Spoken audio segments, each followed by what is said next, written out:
اور اپریشیٹ کریں گے. لیکن شازیہ صاحبہ معاف کریے گا آپ کی بات یہاں کاٹ رہی ہوں, بٹ آپ نے کہا کہ ہدف ایک ہے, بالکل اس میں کوئی شک نہیں ہے, جماعتوں کا ہدف ایک ہے, مگر رستے جو ہیں اس ہدف تک پہنچنے کے لیے وہ تو اب بہت پبلکلی الگ ہو گئے ہیں. پاکستان مسلم لیگ نواز استعفے چاہتی ہے, اسٹریٹ ایجیٹیشن سے بھی بات آگے لے کے جانا چاہتی ہے, آپ چاہتے ہیں کہ پارلیمنٹ کے اندر رہ کے حکومت کے اوپر دباؤ ڈالیں, پھر پنجاب کے اوپر بھی جو اختلافات ہم کہہ سکتے ہیں وہ سامنے آ گئے.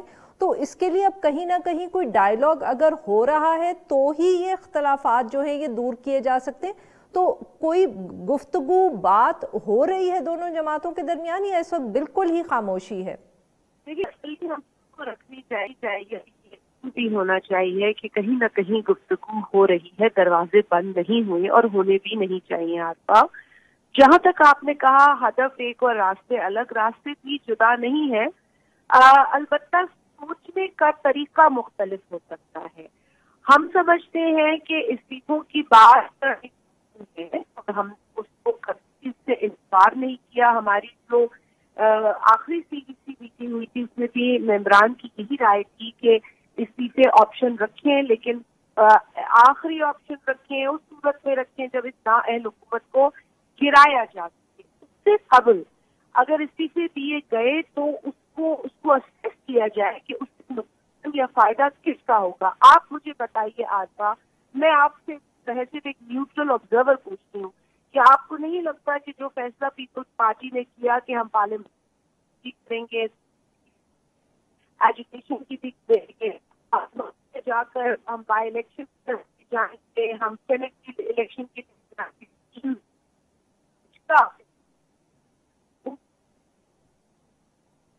یہ نہیں ہوا کہ پارٹی نے پارلیمان کے اختیار کیا اور آمادہ کیا دیگر الائز کو بھی کہ یہی راستہ اختیار کیا جائے, اور ہمیں خوشی ہے کہ وہ مان گئے ہماری بات. اب اگر ہم اس چیز سے خدا نخواستہ دے چکے ہوتے تو نہ بائی الیکشن ہوتے, نہ پارٹی جیتتی, نہ نون لیگ, نہ مولانا صاحب کی, اور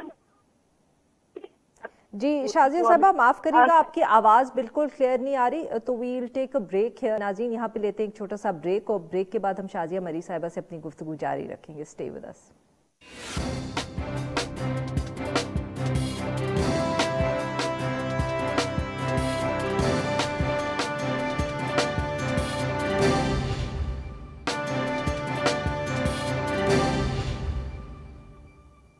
ویلکم بیک ناظرین, ہم گفتگو کر رہے ہیں شازیہ مری صاحبہ سے, اور ہم ان سے بات کر رہے ہیں پی ڈی ایم کی, اور جو اس وقت ہمیں تناؤ یا اختلافات نظر آ رہے ہیں پاکستان پیپلز پارٹی اور پاکستان مسلم لیگ نواز کے درمیان.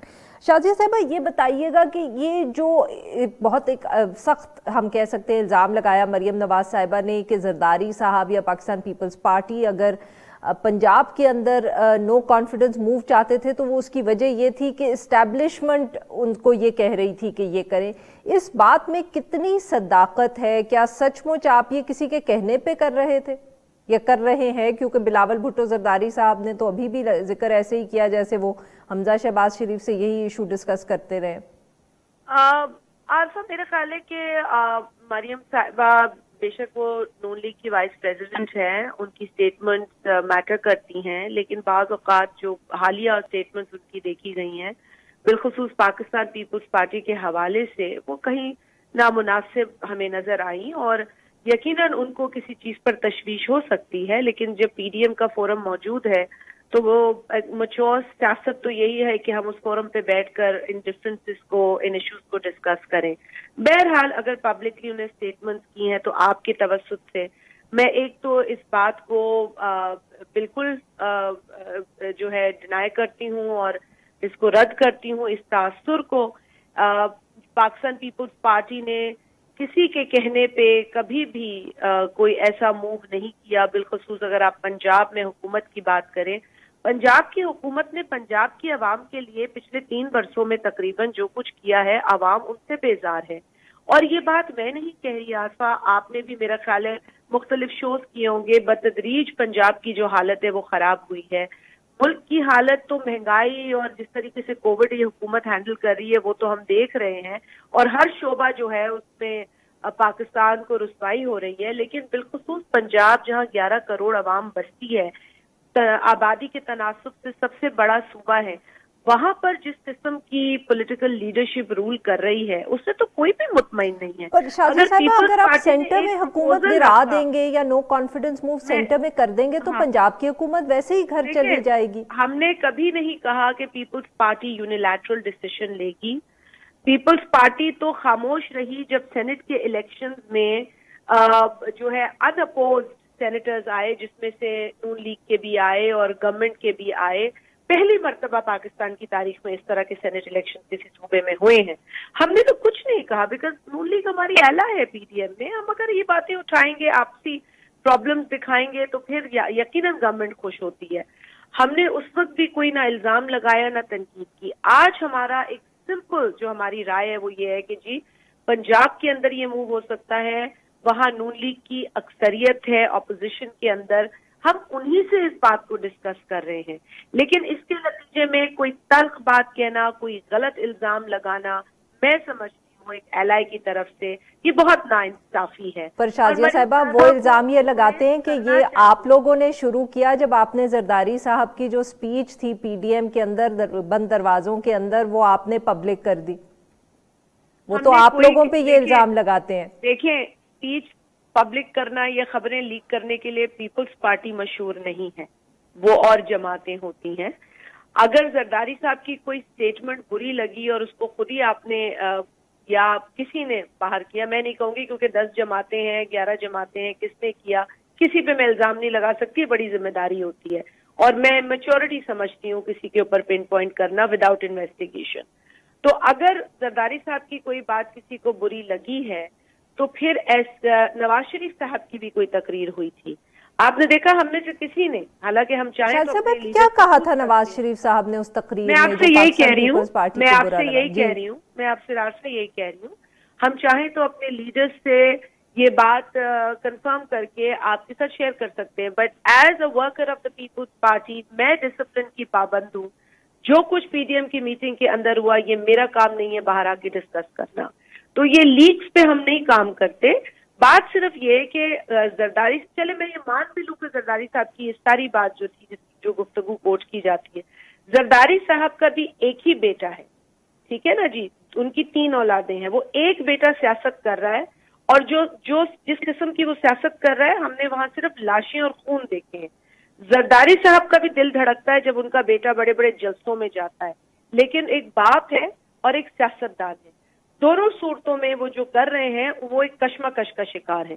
اگر وہ شخص 12 سال کی وداؤٹ کنوکشن جیل کاٹ کر نکلتا ہے اور ایک رائے کا اظہار کرتا ہے کہ جی اگر آپ اس ملک سے بیٹھ کے سیاست کریں تو ڈکٹیٹرز کی بھی جو ہے نا وہ بنیادیں ہل جاتی ہیں، یہ تو پھر ایک سو کالڈ جمہوری حکومت ہے۔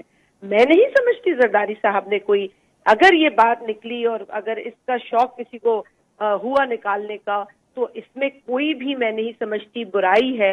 اگر آپ ملک کے اندر سیاست کریں گے تو اس کا اثر زیادہ ہوگا، ملک سے باہر کریں گے تو یقیناً وہ اس طرح سے افیکٹو نہیں ہوگی جو کہ ہم چاہتے ہیں۔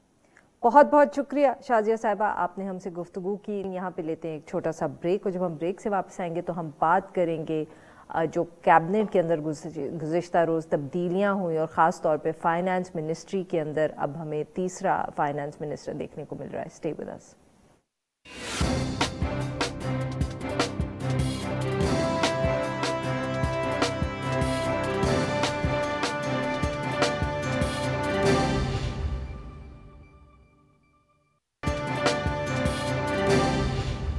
Welcome back. اب پروگرام میں ہم ذکر کریں گے وفاقی وزارت خزانہ میں آنے والی ایک اہم تبدیلی کا۔ ڈاکٹر حفیظ شیخ صاحب کی جگہ پہ حماد اظہر نے آج وفاقی وزیر خزانہ کے طور پر ذمہ داریاں سنبھال لی ہیں۔ 2018 میں پاکستان تحریک انصاف کی حکومت جب اقتدار میں آئی تو اس کے بعد سے یہ مسلسل دوسری دفعہ اتنی اہم وزارت کے اندر تبدیلی ہوئی ہے۔ اس سے قبل اسد عمر صاحب کی جگہ پہ ڈاکٹر حفیظ شیخ صاحب کو اپریل 2019 میں تعینات کیا گیا تھا۔ حکومتی موقف کے مطابق یہ جو تبدیلی ہے، جو کرنٹ تبدیلی ہے، یہ اس وجہ سے کی گئی ہے کہ وزیر اعظم صاحب گزشتہ کئی ماہ سے مہنگائی کے مسلسل بڑھنے پر سابق وزیر خزانہ کی کارکردگی سے مطمئن نہیں تھے، اور اسی تناظر میں اب ایک نئی فائنانس ٹیم جو ہے وہ میدان میں اتاری جا رہی ہے۔ نئے وزیر خزانہ حماد اظہر صاحب نے اپنے ایک تازہ بیان کے اندر یہ کہا ہے کہ 2018 کے بعد سے ملکی معیشت میں استحکام آیا ہے اور اب ان کی کوشش ہوگی کہ عوام کو کرونا کے باعث لگنے والے معاشی بحران کے جھٹکوں سے بچائیں۔ یہ تبدیلی ایک ایسے وقت میں آئی ہے جب حکومت کے اوپر بیرونی اور اندرونی دباؤ موجود ہے۔ ایک طرف تو IMF کے ساتھ پروگرام جو ہے اس کو دوبارہ شروع کیا جا رہا ہے اور سبسڈی کے خاتمے اور دیگر جو اصلاحات ہیں اس کے حوالے سے سخت شرائط جو ہیں وہ پوری کرنا ہوں گی۔ دوسری طرف اندرونی طور پہ حکومت کو بڑھتی مہنگائی کا چیلنج درپیش ہے جس کو وجہ بنا کر اب نئے وزیر خزانہ کو لایا گیا ہے۔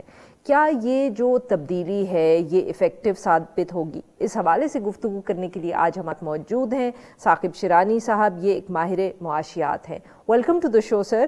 جی شیرانی صاحب، کچھ روز پہلے آپ نے اسی سے ملتے جلتے ایک ایشو پہ کالم بھی لکھا تھا اور آپ نے اس کے اندر یہ ذکر کیا تھا کہ معیشت کے اندر جو ایک ٹائٹ فزیکل ڈسپلن ہے اس کے ساتھ ساتھ اصلاحات یعنی کہ ریفارمز کی بھی ضرورت ہے۔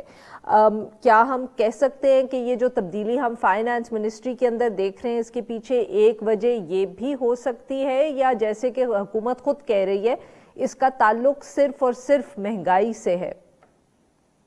شکریہ عارفہ۔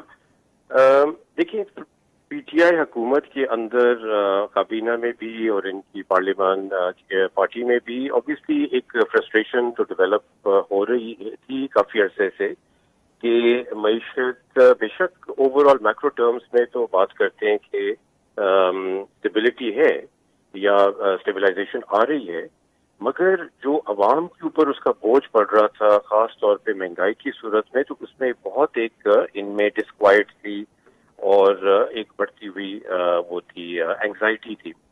تو اب یہ کہنا مشکل ہے کہ یہ اس کا نتیجہ ہے یا کوئی نئی سمت جو ہے۔ میرا اپنا خیال ہے کہ نئی سمت کا تعین کرنا حکومت کے لیے بہت مشکل ہوگا، کیونکہ اس کا بنیادی نتیجہ پھر یہی ہوگا کہ IMF کے ساتھ آپ کو لیڈنگ کورس پہ چلے جائیں۔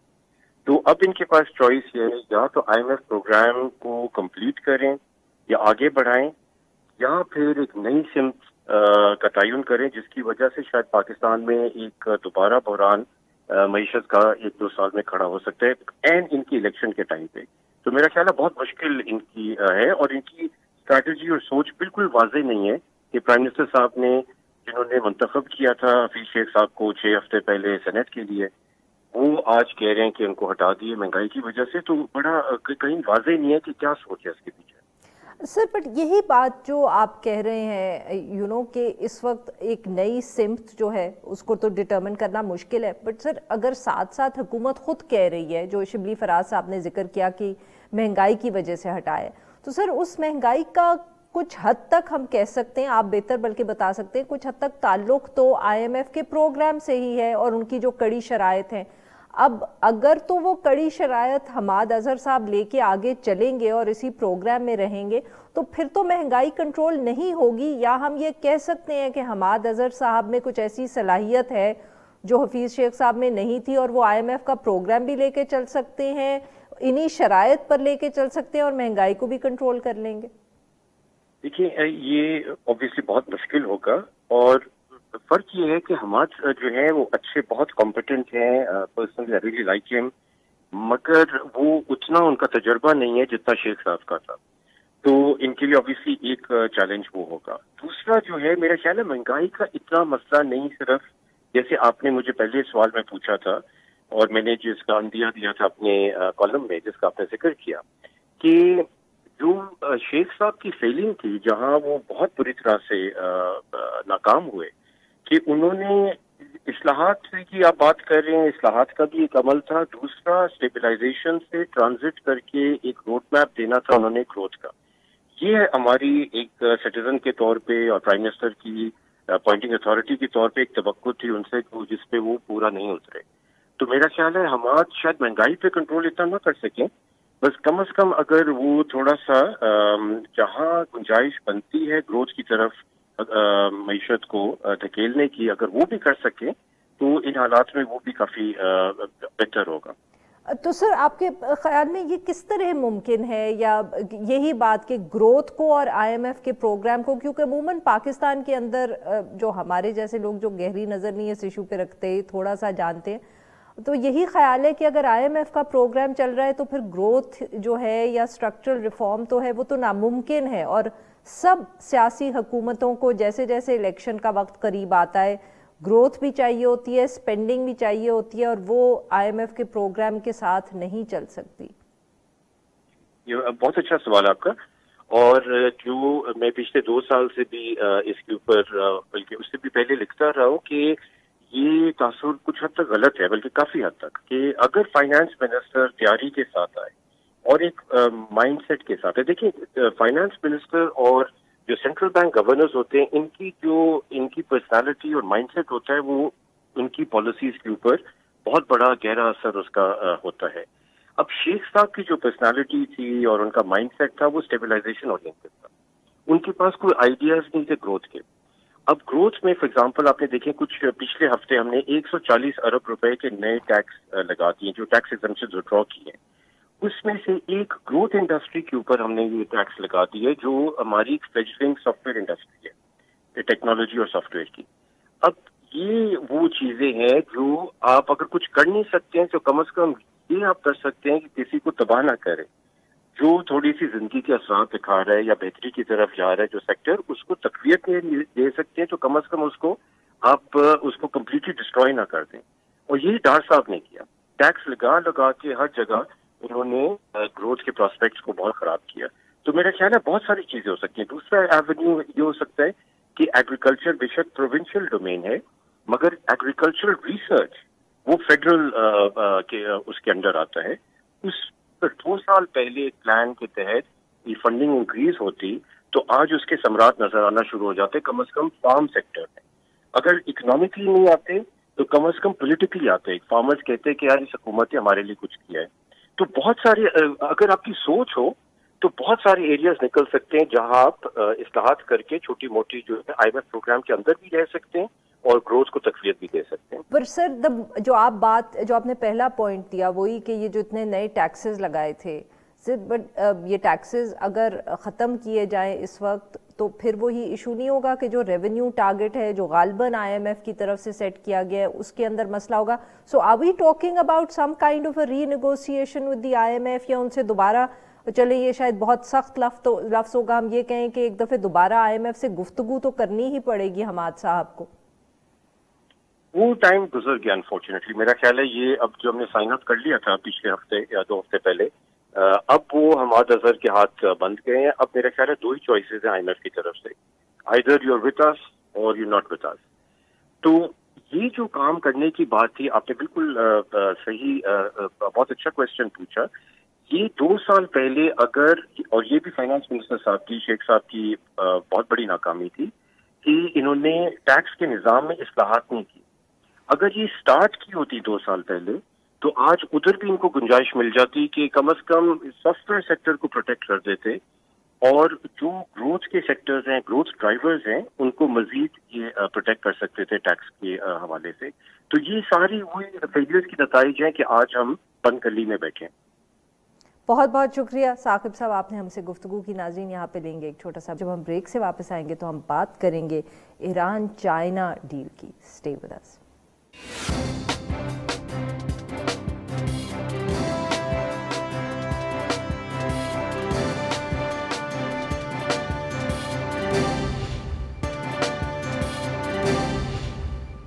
Welcome back. پروگرام کے آخر میں ہم ذکر کریں گے چین اور ایران کے درمیان ہونے والا 25 سالہ اسٹریٹجک معاہدہ جو ہے.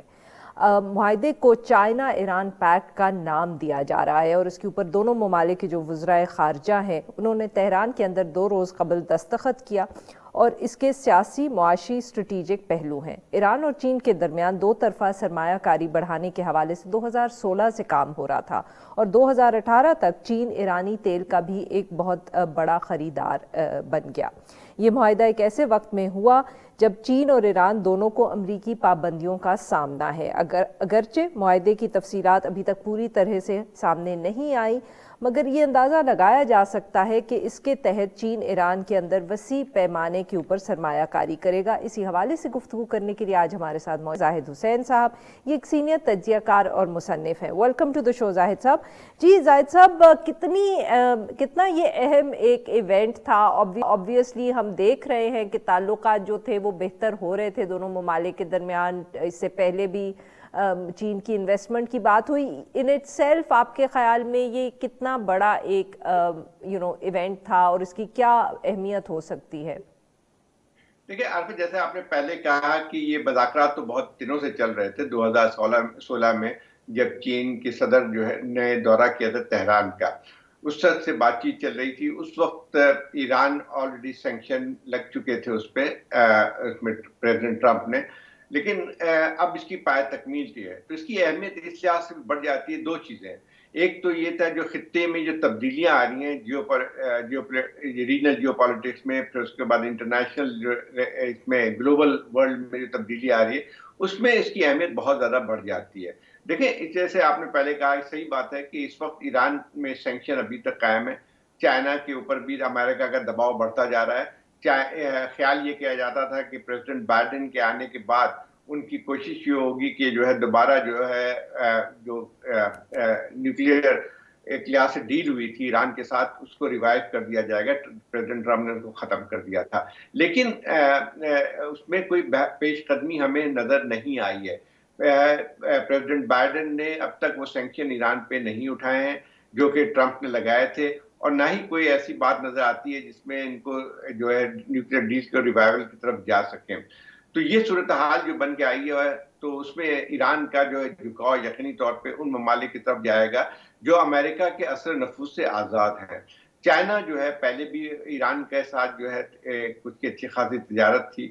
سب سے بڑے خریداروں میں ایران کے تیل خریداروں میں چائنا جو ہے اس کا سب سے زیادہ حصہ تھا، اور اس کے باوجود کہ وہاں پہ سینکشن لگا ہوا ہے امریکہ کی طرف سے، چائنا نے اپنی تیل کی خریداری بند نہیں کی ہے ایران کے ساتھ، باوجود اس کے کہ اس کو دھمکیاں ملی امریکہ کی طرف سے، لیکن نہیں ہوئی ہیں۔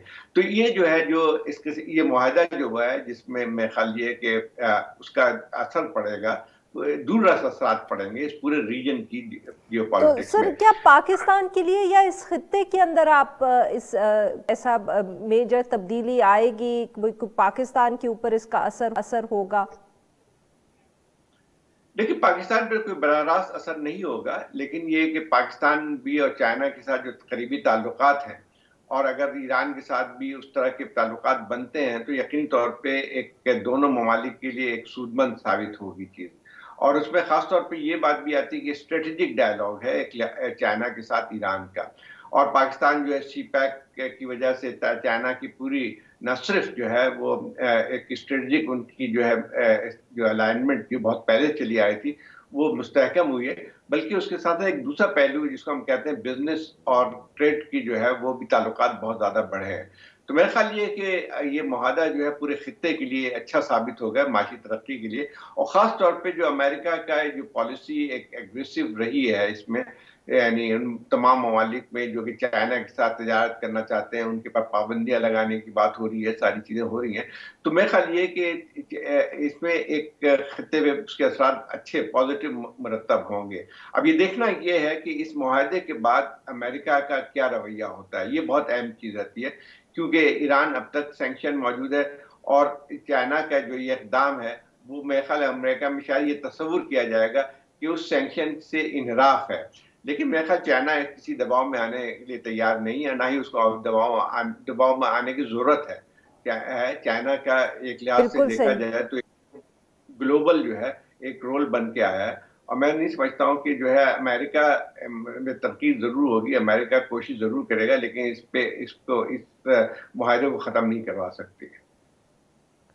بہت بہت شکریہ زاہد صاحب، آپ بات کی۔ ناظرین آج کے لیے بس اتنا ہی، we'll be back tomorrow at the same time.